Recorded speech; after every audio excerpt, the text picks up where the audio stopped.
Mesdames, Messieurs, bonsoir. Il est 20h sur les antennes de la télé Futur Média. C'est parti pour le sommaire de cette édition. Réunion populaire avortée de Salif Sadio à Diouloulou. Faute d'autorisation, les forces de l'ordre ont encerclé les lieux pour empêcher la tenue de l'événement. Nous serons en ligne avec notre correspondant sur place. La tension est montée d'un cran au marché Gueule-Tapée. La réception des cantines de recasement a tourné au vinaigre. Les commerçants jugent l'emplacement trop dangereux avec la proximité du canal. Et puis veille d'armes dans la tanière pour l'entrée en lice des Lions à la CAN 2019. Aliou Cissé pas du tout préoccupé par l'absence de Sadio Mané. Sa conférence de presse d'avant-match à suivre dans ce journal. Voilà le sommaire de cette édition. Tout de suite le développement.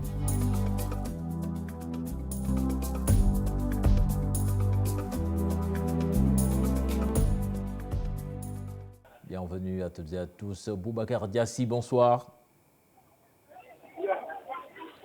Boubacar Diassi. Alors, c'est bien. Oui, Boubacar Diassi, bonsoir. La réunion de Salif Sadio n'a pas finalement eu lieu à Diouloulou, faute d'autorisation. Oui, c'est bien. Mon retour n'est pas à 5 sur 5, mais je vous entends quand même. Vous avez raison, la réunion n'a pas pu se tenir, la troisième, il faut le dire, donc du genre. En effet, la première rencontre qui s'est tenue à Koundoumo s'est bien déroulée. Il y a eu une deuxième rencontre à Tchonketil sans problème, mais celle qui devrait se tenir aujourd'hui à Diouloulou, à la place du texte qui est au cœur de la commune de Diouloulou, n'a pas pu se tenir. Autant dire qu'elle a avorté à cause d'une interdiction des autorités étatiques. En effet, les autorités étatiques ont avancé à la fin du Salif Sadio du MFDC que les autorisations n'ont pas été, la procédure d'autorisation n'a pas été respectée. Par conséquent, la réunion ne devrait pas se tenir. Mais la frange du MFDC dirigée par Salif Sadio ne l'a pas entendu de cette oreille. Et depuis avant-hier, jeudi, elle a commencé ses préparatifs au quartier Santiaba, qui est un quartier un peu excentré de Diouloulou, pour enfin venir au cœur de Diouloulou, organiser sa rencontre sur la place du texte, comme je l'ai annoncé tout à l'heure. Mais les autorités, voulant faire respecter la loi, la légalité, ont investi dès ce matin via l'armée, le quartier Santiaba, pour un peu sécuriser les lieux et puis interpeller le président du comité d'organisation à la personne de Sidi Fali et un de ses adjoints à la personne de Omar Didabi qui ont été remis à la gendarmerie pour les besoins de l'enquête. Actuellement, on nous a fait savoir qu'ils ont été libérés après avoir subi un petit interrogatoire. Mais il faut dire que la réunion n'a pas pu se tenir, mais aussi à l'heure où nous vous parlons, nous appelons ce Soudan. Boubacar Diassi, certainement, nous y reviendrons dans nos prochaines éditions. Affaire Petro-Tim, le politologue Mbaye Sidi Mbaye demande à Macky Sall de démettre son frère. L'interdiction de manifestation doit cesser dans ce pays, a-t-il dit. Il s'est entretenu avec nos reporters Cheikh Diop et Mohamed Dia. Des milliers et des milliers de manifestants notés à la place de la Nation ce vendredi. Des citoyens qui exigent transparence sur la gestion de nos ressources naturelles, rassemblement autorisé et la démocratie sans sort renforcée. C'est la Constitution qui est claire là-dessus. Les Sénégalais ont le droit de manifester leurs états d'âme en respectant l'ordre public. Vous avez dit, il y avait des milliers et des milliers de Sénégalais, de Dakarois hier, à la manif, et il n'y a pas eu de désordre. Il faut donc que l'autorité sache que cette attitude de responsabilité qu'il a eue, eh bien, tient compte de la responsabilité assumée par le peuple qui sort et qui a des mots à dire et qui doit les dire parce que c'est sa liberté. Le combat de Arli Nubok, jugé normal par le politologue, une lumière sur les contrats pétroliers et gaziers, ressources appartenant au peuple est plus qu'une exigence. Mais pourquoi l'autorité publique ne prend pas la responsabilité de faire face au peuple à des heures connues pour non pas communiquer, mais informer. Informer parce que nous avons droit à ça. L'affaire Petro-Tim continue de susciter la polémique au Sénégal. Selon Baye Sidi Mbaye, le chef de l'État doit démettre son frère de son poste. C'est le gage de la stabilité sociale. C'est pour la sécurisation de son régime, la sécurisation de l'appareil gouvernemental, la sécurisation de la sûreté de notre pays. Voilà.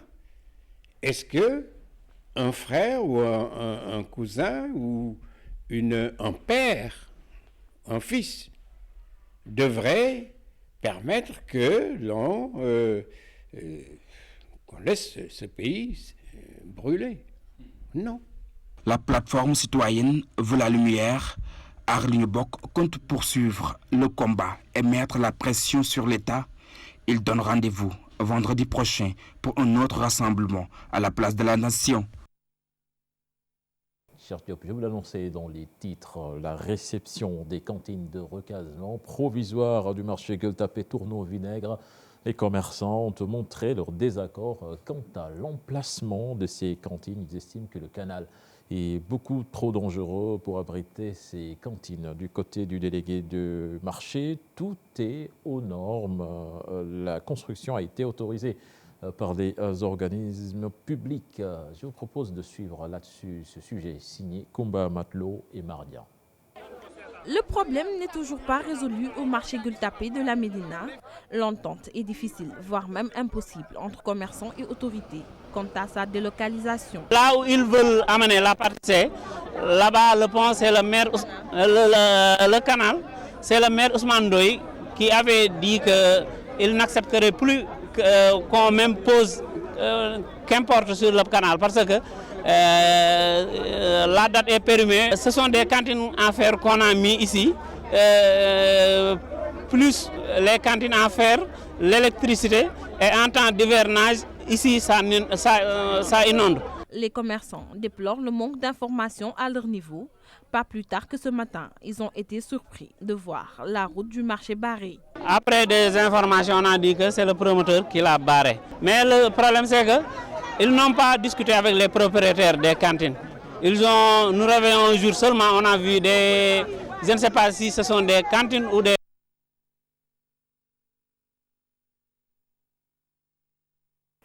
Toutes nos excuses pour la qualité de cet élément. Le maire de Richard Toll réagit sur son différend avec la compagnie sucrière sénégalaise qui souhaite installer un complexe sportif de plus de 400 millions de francs CFA. Amadou Mané Diop soutient que le complexe ne verra jamais le jour tant que la CSS ne respectera pas les conditions du contrat. Je vous propose de l'écouter. Il est interrogé par Ousseynou Diop et Habib Seck. Une donation dès le départ qui a été très claire. Nous, on nous donne, on dit on veut faire des équipements. On dit oui, on est d'accord, mais il ne peut pas y avoir de conditions. Parce que c'est un site qui n'est pas choisi au hasard. Et donc pour toutes ces raisons, nous sommes tenus de sécuriser le foncier de Richard. Donner le départ, c'est une donation. On fait des infrastructures, des équipements sur place, et ces équipements au profit de la commune, de la population. Et donc si c'est exécuté, la gestion, tout ce qui reste, revient à la commune de Richard. Ce qu'il y a lieu de noter, c'est que la CSS a saisi la commune pour faire une donation d'infrastructures sportives. La commune a accepté. Maintenant, la commune demande que la CSS, après travaux, établisse un acte de donation. Et je pense qu'on ne peut pas être plus clair que cela. Alors on va revenir sur cet élément de combat à matelot avec la réception des cantines de recasement provisoire du marché Gueule-Tapée plutôt, qui a tourné au vinaigre. C'était cet après-midi. Suivez plutôt. Le problème n'est toujours pas résolu au marché Gueule-Tapée de la Médina.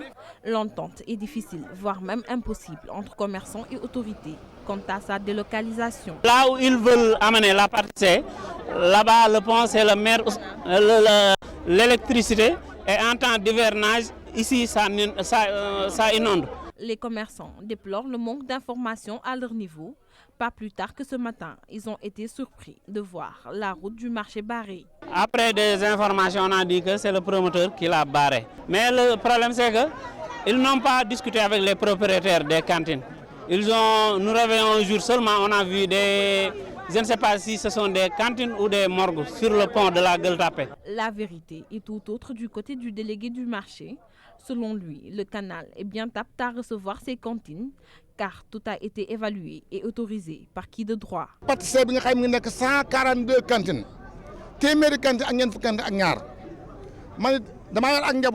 Il s'agit de 142 cantines à réhabiliter. Et vu que je ne peux pas laisser des pères de famille sans travail, nous avons conclu avec le promoteur qu'on allait construire des cantines de recasement provisoire sur le canal. La mairie, la DSCOS ainsi que la Sénélec ont tous attesté que c'était faisable. Donc il n'y a aucun danger.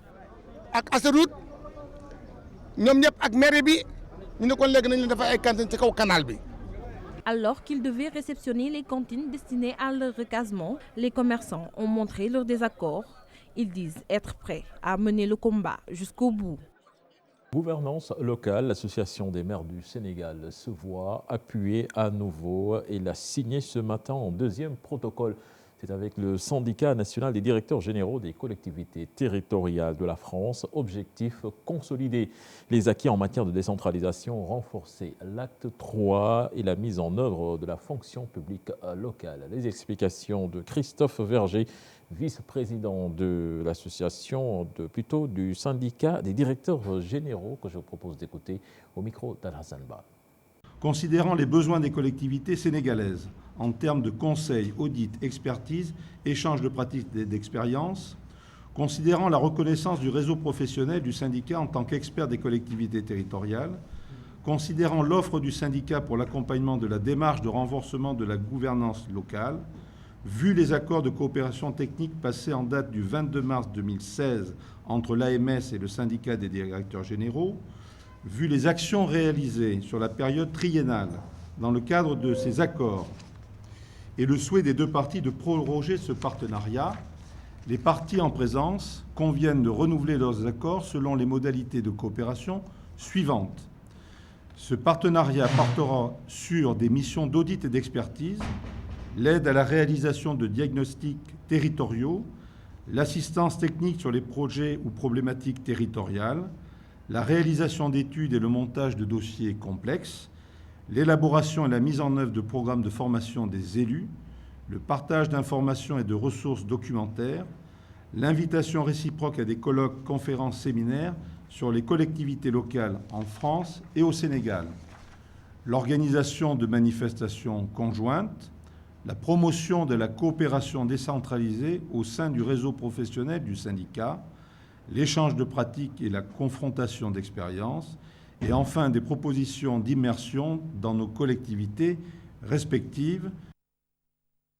Et puis le conseil départemental de Kébémer veut doter la localité de grandes industries de transformation des produits agricoles, halieutiques et d'élevage. C'est le souhait de son président qui pense que l'industrialisation est le moyen le plus sûr pour absorber le chômage des jeunes. Tierno-Fall.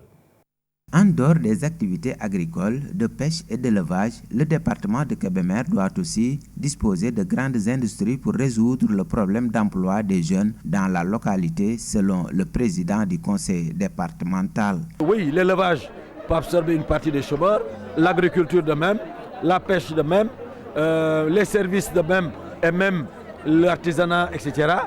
Mais l'industrie constitue à l'heure actuelle le moyen le plus important d'absorption des chômeurs, et nous pensons que le département de Kébémer doit disposer d'une plus grande industrie de transformation d'abord des produits qui sont des produits dont les matières premières sont produites dans le département de Kébémer. Modou Diagne Fada pense que le département de Kébémer a tous les moyens pour développer son tissu industriel grâce à la disponibilité de beaucoup de matières premières. Je pense à la frange maritime de Lompoul, je pense à l'élevage qui est très présent dans le département de Kébémer, mais je pense aussi à l'agriculture qui est présente sous toutes ses formes.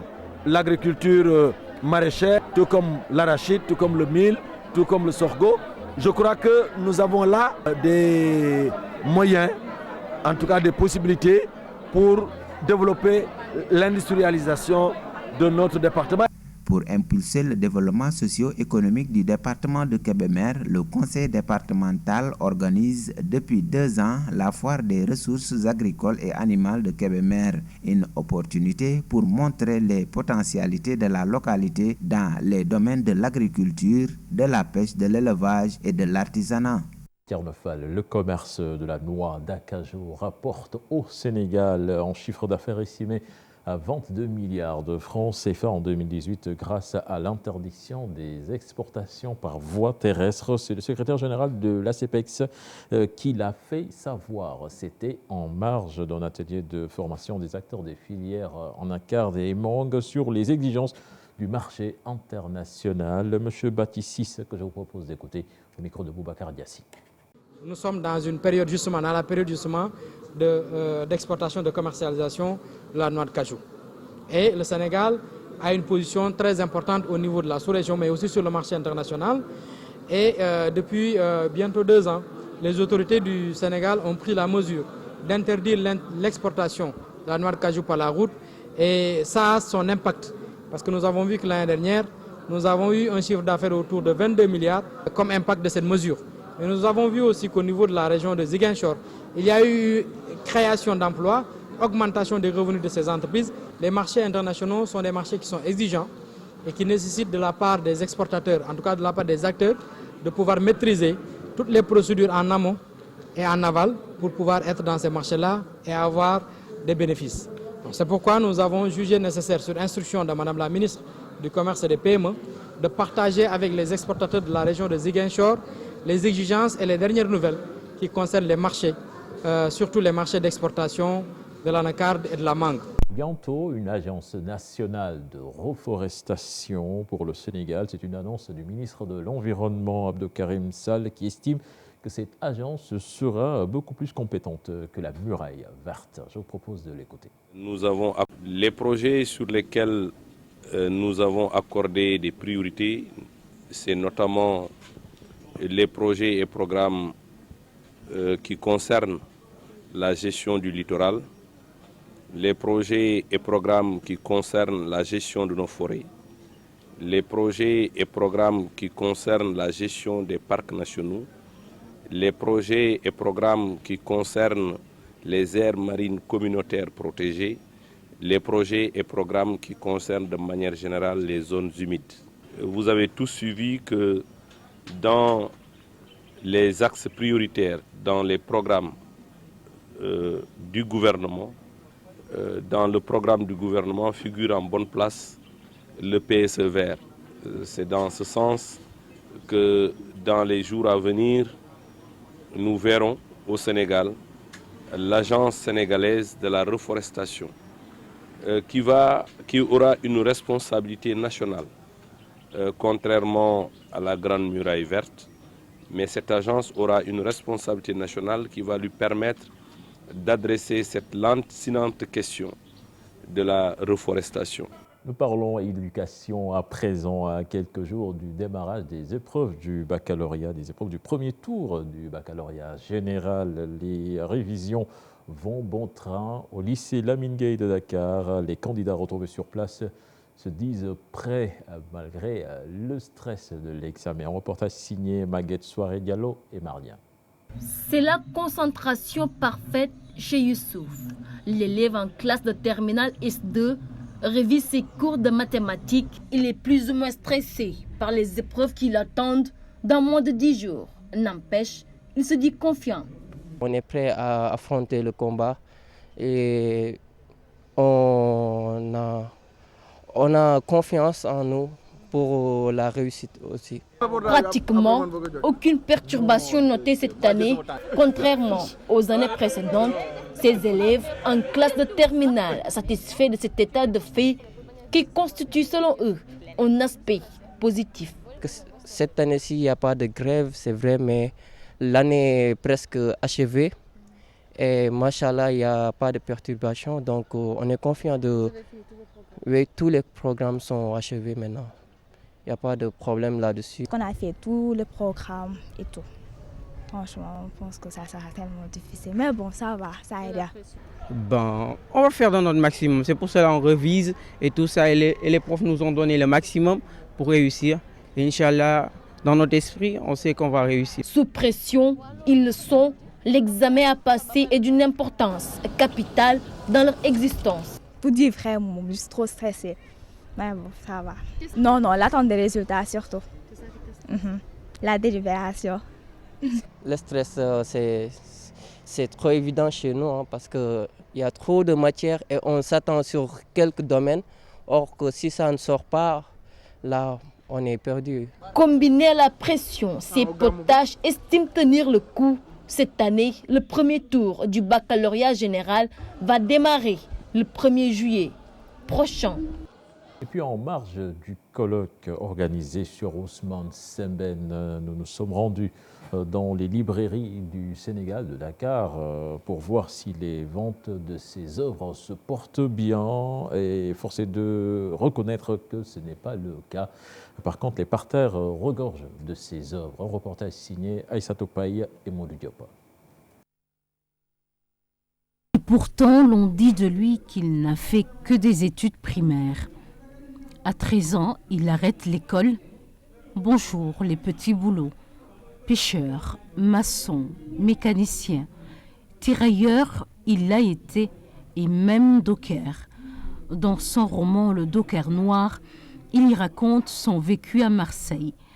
S'en suivront bien d'autres, Le Mandat, Khala, Au pays mon beau peuple, Voltaïque, Guéloir, Le dernier de l'Empire. Son empreinte est bien présente dans la littérature africaine.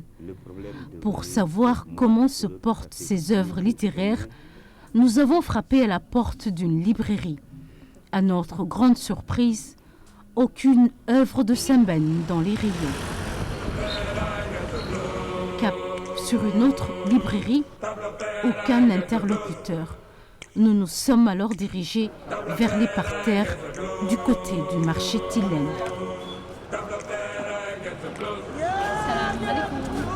Papa na nga def man de livre Sembène Ousmane laa doon seet. Sembène bàyyil ma xool.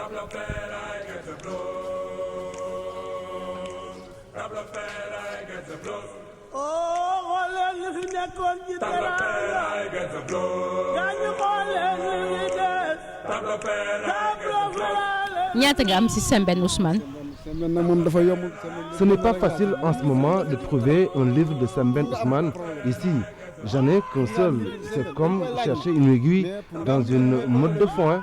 C'est très compliqué. Beaucoup de clients viennent ici pour essayer de trouver des livres tels que Les bouts de bois de Dieu. On peut en trouver, mais rarement. Une question à se poser, est-ce que les œuvres de Sembène Ousmane sont rééditées?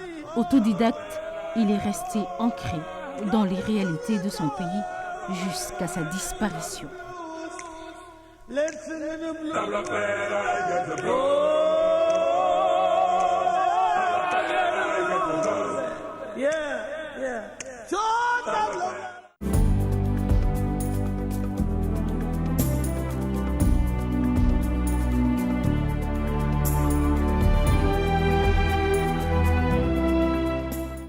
Avant la page des sports, tout d'abord sur l'international, les Mauritaniens se sont rendus aux urnes pour élire le successeur de Mohamed Abdelaziz, son compagnon d'armes, le général à la retraite Mohamed Ould Ghazouani, plutôt considéré comme le favori de ce scrutin. Les détails avec notre envoyé spécial à Nouakchott, Barkaba. Barkaba, on fait signe qu'il est plutôt au téléphone avec nous. Barka, bonsoir. Barkaba. Barkaba qui n'est pas là, certainement, nous y reviendrons. Barkaba, vous êtes en ligne?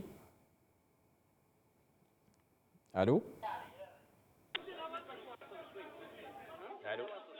Alors oui, je vous entends. Alors oui, Barkaba, certainement à cette heure-ci, les bureaux de vote sont fermés. L'heure doit être au décompte. Oui, normalement, dans quelques instants, les Mauritaniens devraient connaître les tendances lourdes, à défaut de connaître les résultats définitifs, puisque la plupart des bureaux de vote commencent à fermer, doit maintenant être à l'heure du décompte. Le scrutin s'est déroulé globalement sans incident majeur noté.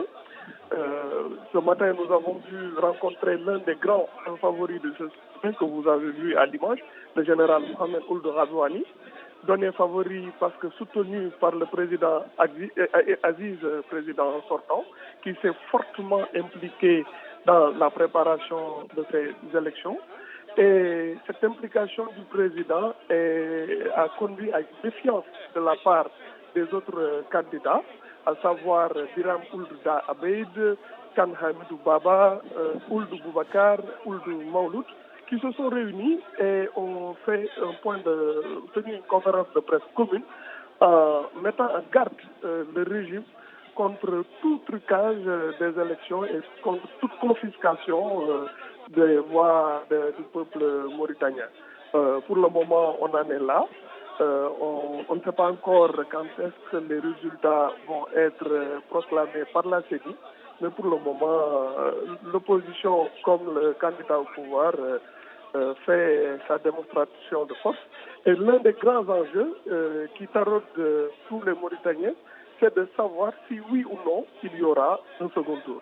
Voilà, merci à vous Barkaba, merci pour ces précisions. La page des sports à présent, veille de match au Caire entre le Sénégal et la Tanzanie. Les Lions du Sénégal qui vont jouer leur premier match sans Sadio Mané, mais le coach Aliou Cissé ne se fait pas trop de soucis. Il soutient avoir suffisamment de munitions dans son groupe. Aliou Cissé qui a fait face à la presse ce matin. Compte rendu avec nos envoyés spéciaux Ahmed Niang et Mamadou Ndiaye. Sénégal-Tanzanie, à quelques heures du coup d'envoi, le sélectionneur Aliou Cissé était en conférence de presse d'avant-match au stade du 30 juin. Les Lions se préparent sereinement contre les Taifa Stars de la Tanzanie, sans Sadio Mané suspendu. Mais cela ne change rien sur l'objectif du groupe. Cette suspension-là, comme vous le dites, c'est un mal pour mon bien. Mais je préfère sincèrement jouer avec Sadio Mané que de ne pas jouer avec Sadio Mané. C'est un de nos leaders techniques.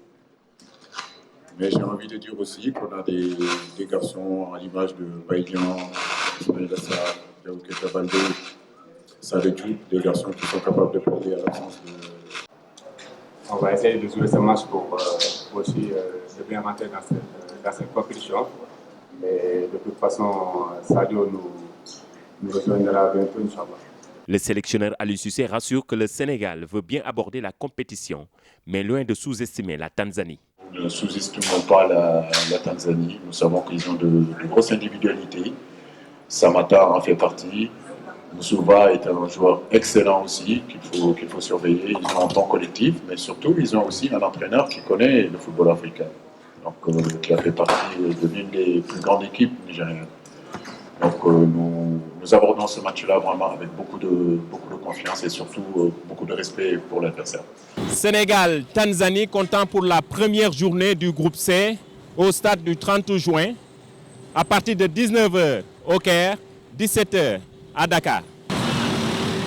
Pour Pape Aliou Ndiaye, milieu de terrain des Lions du Sénégal, il pense qu'il y a une émulation au sein du groupe et que tout le monde est prêt pour le grand objectif de cette Coupe d'Afrique des Nations. Je vous propose de l'écouter.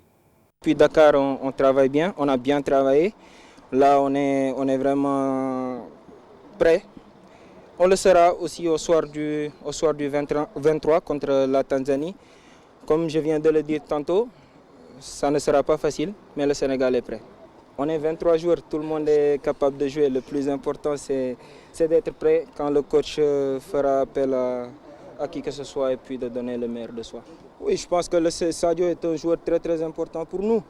Voilà, mais le Sénégal est une grande équipe aussi. Et voilà, on va faire sans lui pour ce premier match. Et voilà, pour le reste de la compétition, on l'aura avec nous. Sénégal, Tanzanie, Algérie, Kenya sont les affiches de la première journée donc, de ce groupe des sélections qui se connaissent pour avoir eu à se rencontrer dans le passé, mis à part l'Algérie. Les deux autres nations avaient réussi aux Sénégalais. On voit cela dans cet élément signé Cher Salibou Yaraf. Le Sénégal n'avance pas vers l'inconnu à la Coupe d'Afrique des Nations Égypte 2019. Dans son historique, il y a eu à affronter tous les adversaires du groupe C. Pour son premier adversaire au stade du 30 juin de Caire, la Tanzanie c'était dans les éliminatoires de la CAN 2008. Une victoire et un nul pour les Lions. 11 ans après, ce pays de l'Afrique de l'Est est en plein renouveau footballistique. En retrouvant la CAN, 39 ans après sa seule et unique participation. À l'image de son club FC Simba, quart de finaliste de la Ligue africaine des champions cette saison, la Tanzanie est une sélection difficile à manœuvrer avec une solidité défensive. Et à l'attaque, elle compte sur sa star Mbwana Samata, l'un des meilleurs buteurs du championnat belge, pour faire la différence. L'Algérie, le deuxième adversaire, ne quitte plus le Sénégal en phase de groupe de la Coupe d'Afrique des Nations. Pour la troisième fois consécutive, les deux sélections vont se rencontrer. En attendant leur confrontation du 27 juin prochain, les Lions n'ont obtenu qu'un nul en 3 matchs face aux Algériens dans la compétition africaine. Les Fennecs qui font encore partie des outsiders avec leur formidable armada de joueurs offensifs capables de trier n'importe quelle sélection. Toutefois, leur inconstance et leur fébrilité défensive restent des handicaps. Le Kenya, troisième et dernier adversaire de groupe, retrouve la CAN pour sa 6e participation, 15 ans après la dernière. Toujours éliminés au premier tour, les Arabes Stars ont courbé l'échine devant le Sénégal, chaque fois 3 buts à 0. Lors de leur dernière présence dans la grande messe du football africain, en 1992 et en 2004. La 25e nation zone Afrique du classement FIFA, qui est dirigée par un technicien français, Sébastien Migné, pratique un football ouvert. La bande à Victor Wanyama, connue pour son endurance, sur les pelouses, marque et encaisse beaucoup de buts. En 8 jours, face à 2 sélections qui ne refusent pas le jeu et une qui n'a rien à perdre, Aliou Cissé et ses protégés ont de quoi tirer leur épingle du jeu, avec leur qualité, surtout la vélocité des attaquants. Mais la vérité sort toujours du terrain. Puis l'Université Cheikh Anta Diop de Dakar se prépare à vivre une grande Coupe d'Afrique des Nations. Et le coup a pris les devants pour faire plaisir aux étudiants. Un reportage signé sur place Aïssatou Gueiba et Mardia. À l'entrée de l'Université Cheikh Anta Diop de Dakar, des affiches portant les 3 couleurs du drapeau national campent le décor. Des écrans géants déjà installés. Tout doit être prêt pour supporter les Lions de la Teranga en cette 32e édition de la CAN 2019. En de pareils événements, compte tenu de l'effectif des étudiants, nous sommes obligés, pour permettre à tout le monde de suivre les matchs de Coupe d'Afrique, de faire des projections par écran géant. Actuellement, dans nos cités universitaires, nous avons pris toutes les dispositions pour les équiper en salle de télévision. Nous avons 3 écrans géants de projection ici, qui est le plus grand lieu de projection avec un village de la CAN.